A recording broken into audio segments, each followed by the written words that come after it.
Hai, berjumpa lagi bersama saya Bu Lili Sriwajuni SPD.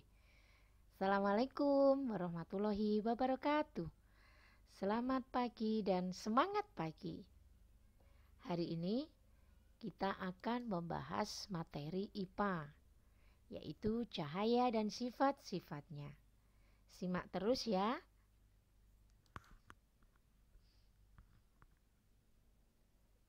Cahaya dan sifat-sifatnya. Pengertian cahaya adalah pancaran elektromagnet yang dapat terlihat oleh mata manusia atau energi dalam bentuk gelombang elektromagnetik yang panjang gelombangnya sekitar 380 sampai 750 nm atau nanometer. Alat untuk mengukur panjang gelombang cahaya. Sedangkan benda yang memancarkan cahaya disebut sebagai sumber cahaya. Sifat-sifat cahaya. Di kelas 4 SD ini, kita membahas 5 sifat ini, yaitu 1. Merambat lurus, 2. Dipantulkan, 3. Menembus benda bening, 4. Diuraikan, dan 6. Dibiaskan. Mari kita bahas satu persatu sifat-sifat cahaya. Yang pertama, cahaya dapat merambat lurus.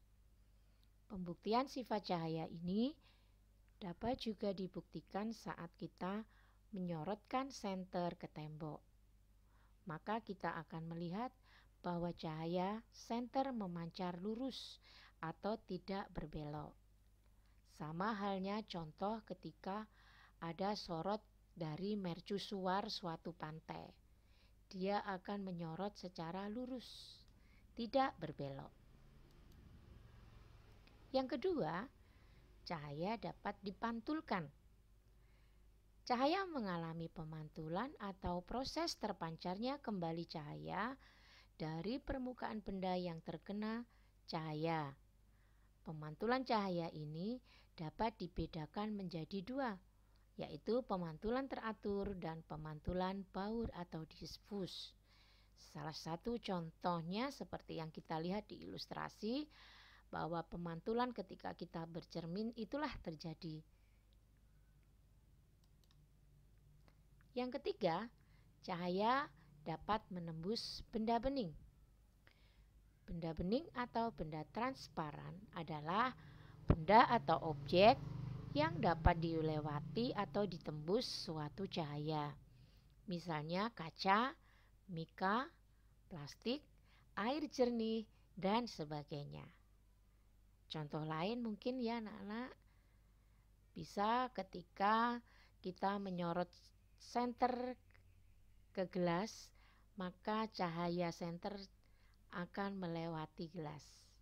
Karena gelas termasuk yaitu benda bening.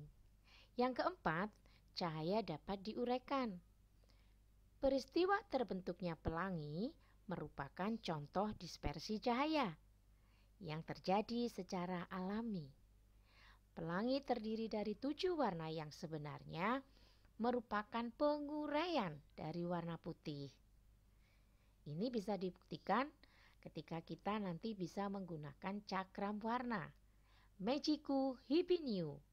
Nanti kita putar sekencang-kencangnya akan menghasilkan warna putih. Yang kelima, cahaya dapat dibiaskan. Peristiwa pembiasan cahaya adalah peristiwa ketika arah rambat cahaya dibelokkan pada saat melewati dua medium dengan kerapatan optik yang berbeda. Contohnya ketika kita berada di air kolam yang jernih, maka kita akan melihat benda yang ada di bawah itu kelihatan dekat, atau air di kolam atau dalamnya itu kelihatan dangkal. Menanyakan arah itu kemana? Buah-buahan dibuat rujak nikmat segernya. Yang namanya virus corona jangan menghalangimu untuk tetap semangat belajarnya. Terima kasih. Itu tadi paparan tentang materi IPA, cahaya dan sifat-sifatnya. Selamat belajar. Wassalamualaikum warahmatullahi wabarakatuh.